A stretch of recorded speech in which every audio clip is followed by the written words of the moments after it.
contexto, este es el punto de partida y a partir de ahora, ¿qué nos espera hasta finales de año? José Antonio Gurpegui, ¿qué tal? Muy buenas noches. Hola, buenas noches. Bueno, como decía, Biden sigue por detrás de Donald Trump en las encuestas. Una que salía hace un par de semanas decía que el 48% de los estadounidenses estaba dispuesto a que el republicano volviera a revalidar en la Casa Blanca. Esto en el actual entorno, ¿qué podría suponer? Bueno, las encuestas efectivamente están dándole una ventaja a Donald Trump entre los 2 y 4 puntos. Varían, se está moviendo en esa horquilla. El New York Times le daba 4 puntos hace una semana, Clear Real Politics le daba 2 puntos.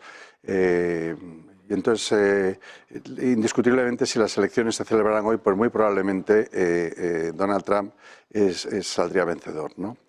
Queda mucho para noviembre, quedan 8 meses, entonces aventurar un resultado es tremendamente peligroso.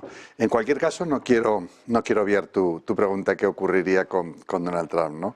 Creo que Donald Trump no presentaría ningún tipo de sorpresa respecto a lo que conocemos de hace 4 años y si acaso sería pues ya potenciado, ¿no? O sea, sería más radical en sus planteamientos, en aspectos. Yo estoy de acuerdo con él, por ejemplo, en dos conflictos internacionales que actualmente estamos viviendo. Hombre, yo espero y deseo ambas cosas, que el conflicto de Gaza no llegue hasta noviembre, hasta 5 de noviembre, sino que se pueda solucionar antes, ¿no? El que parece que aguantará más tiempo es el de Ucrania, y ahí estoy de acuerdo con Donald Trump, que efectivamente podrá terminar el conflicto más fácilmente que Joe Biden. La pregunta es ¿a qué precio? Claro, es que ahí está el tema, que decías que Donald Trump no cambiará mucho su política con respecto a la legislatura que empezó en 2016, pero es que desde entonces el mundo ha cambiado mucho.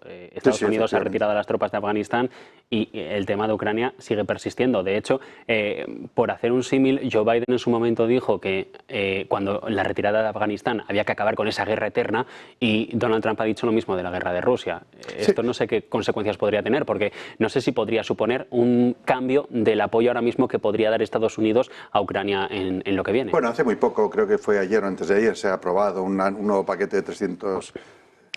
Sí, 300 millones para la compra de artillería, sí, antes de ayer. Claro, ¿no? Pero ahí está el tema, que no son los 60.000 millones. La política exterior norteamericana nunca ha dado grandes bandazos de un presidente a otro, más allá del color político que tenga cada uno de ellos.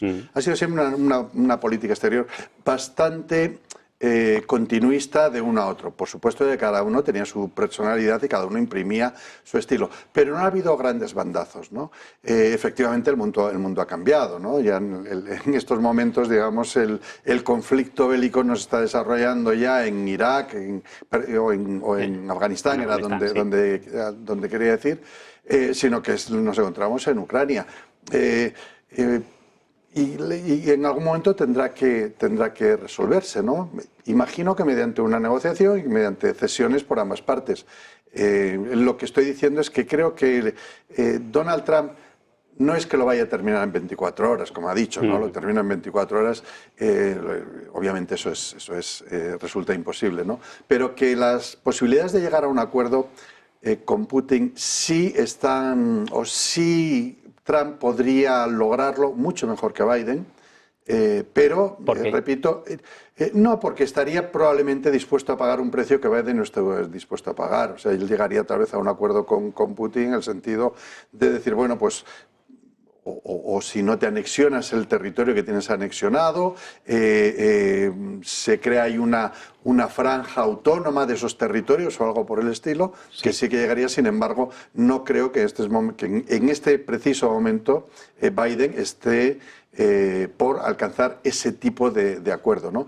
Y también entre medio está obviamente la OTAN, ¿no? Claro, las declaraciones de Donald Trump respecto a la OTAN, pues bueno, obviamente no se van a llegar a cumplir esas bravuconadas de si los morosos son atacados, incluso voy a animar a que los ataquen, ¿no? Obviamente eso no va a ocurrir, pero sí que es un aviso para los países europeos de que, bueno, pues tienen que ir poniéndose las pilas, que diría un castizo, en el sentido de ir pensando en tener un ejército propio, no un ejército compuesto de de grupos de ejércitos que se van uniendo para una misión, sino de tener su ejército propio que yo creo que tarde o temprano tendrá que llegar y no estar siempre pendientes de la tutela de Estados Unidos, de ese gran paraguas que es la OTAN, que está tutelado y financiado principalmente, eso es cierto, por Donald Trump. Dicho sea de paso, no es Donald Trump el primero que está exigiendo que Europa aporte más. Claro. Todos los presidentes, desde Clinton,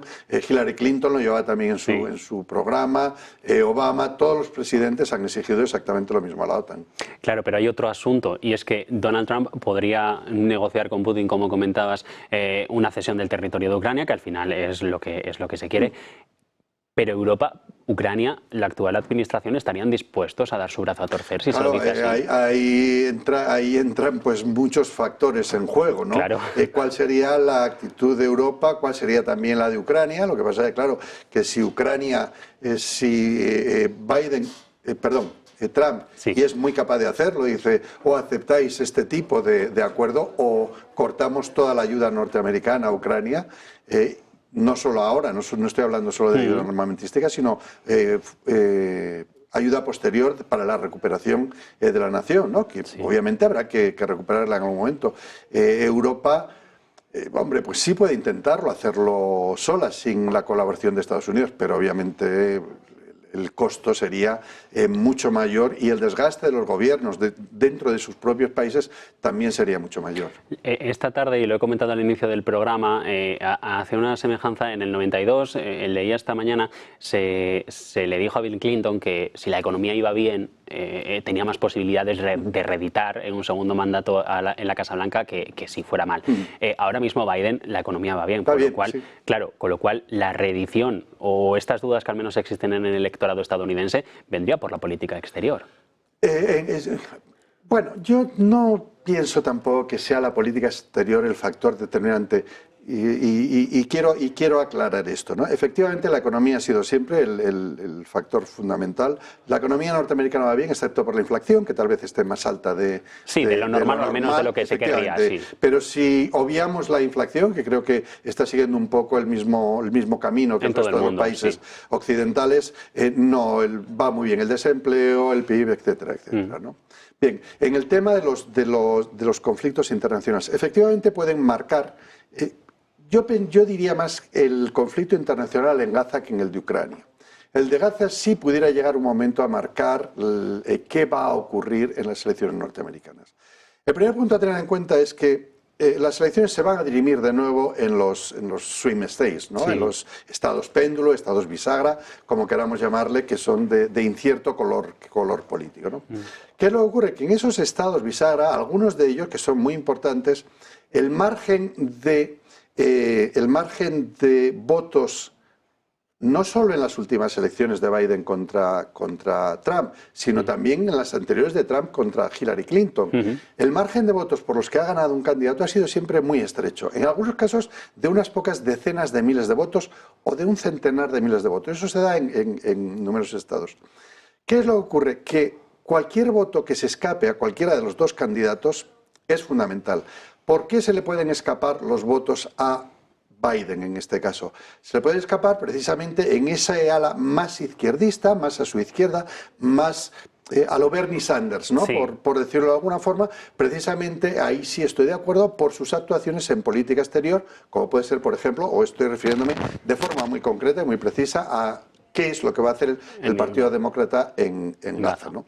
De hecho, estamos viendo, y por ahí se le están yendo votos, y lo ha visto Joe Biden, lo ha visto claramente en las primarias, en que sin tener rival, porque no ha tenido rival, Dean Phillips no ha sido rival en ningún momento, el voto de no me decido por ninguno de los dos candidatos ha alcanzado guarismos muy altos, en algunos casos incluso del 15%. Hay incluso movimientos, los musulmanes, por ejemplo, en Michigan, ¿no? La comunidad musulmana en Michigan es muy importante. El voto musulmán es uno de los votos más fieles a los demócratas. Pero claro, según sea su actuación en Oriente Medio, en Gaza concretamente, obviamente pueden quedarse en casa, pueden decidir que no lo van a votar. Entonces sí que las elecciones presidenciales pueden jugarse en la política exterior o cómo Biden va a actuar en política exterior concretamente en Gaza, Pero no porque esos votos vayan a ir al candidato Donald Trump, sino porque esos votos se quedarán en casa, que son esa bolsa de votos que necesita. Claro, es que precisamente... Sí, termine. Sí, y decir que también Donald Trump tiene su bolsa de votos que necesita, ¿no? Sí. Que es ese 30% de republicanos que dicen que no van a votarle, que no les gustan sus formas, que no les gustan sus modos, que en los continuos procesos judiciales no es lo que ellos, un presidente continuamente paseándose por los Pero no tienen juzgados. No tienen a otro. No tienen a otro, pero déjame que te diga, se estima en un 30%. Casualmente es el mismo 30% de votos que ha obtenido Nikki Haley.